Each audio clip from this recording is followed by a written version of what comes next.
This is very important. If you have a mailbox where your mail is delivered, I used to call it a letterbox, because that's what I was brought up with in England, was a letterbox. I had never seen one of these before until I came to Southern California. Because in England, the way the postman delivers the post or the mail is by pushing it through a flap carved out of your front door, and it lands where? Inside your locked front door. And I'll never forget the first time my wife and I put an offer on our first house in Penasquitos. I walked out onto the street and I looked at this wooden post with 4 tin cans on it. And I said, darling, what are these? She said, well, she laughed. She said, well, those are the mailboxes. And then I started playing with the flap.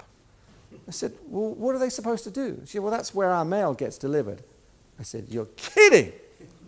So I'm saying, you mean while I'm downtown in court prosecuting crooks, my local Penasquitos crook is driving around my neighborhood and stealing my mail out of my unlocked mailbox at 3 o'clock in the afternoon? I said, that's not going to happen. So we quit using the mailbox and we instead got a P.O. box.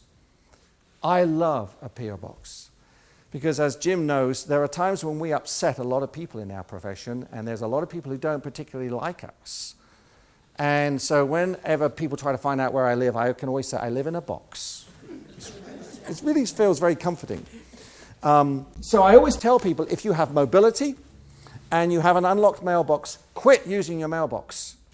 Get a US post office mailbox instead. And they are cheap. You think, and they're not expensive. Now, if you go to a Mailbox Etc. or something like a Postal Annex, they're more expensive. But if you go to the United States Post Office, every lobby has mailboxes. They're only like $28 for 6 months. It's a bargain, and I love it. Oh, and I mentioned here collecting your checkbooks. The next time you are about to run out of checks, and you know there's that order form that you fill out, can you do me a favor? 2 things. Number one, could you tell your bank or your credit union that you only want to put your first initial and your last name on your checks? Nothing else. Don't put your address on there. Don't put your phone number. Nothing else. Just your first initial and your last name.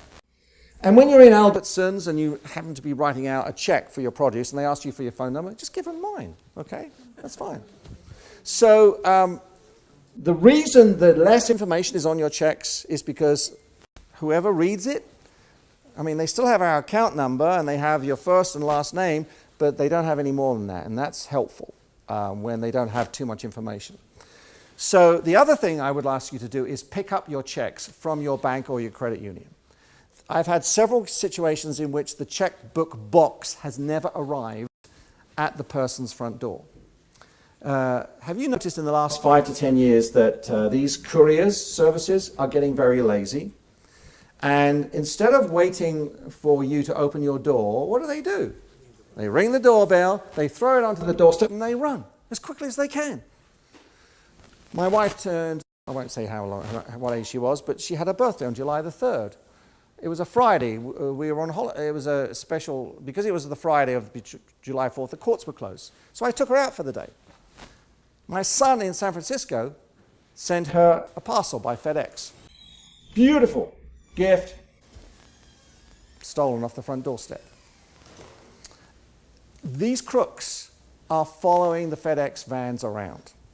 So don't leave anything to chance. If you have to send something by FedEx, always demand a signature. Okay? Don't do what my son did and not ask for a signature. In the old days, if you weren't home, what did they used to do? Leave you a card saying, pick it up from the warehouse, right? And that was great, but no more. They'll leave it on the doorstep, and then the crook will come and steal it. So don't leave your checkbooks to chance to be stolen. So rent a P.O. box.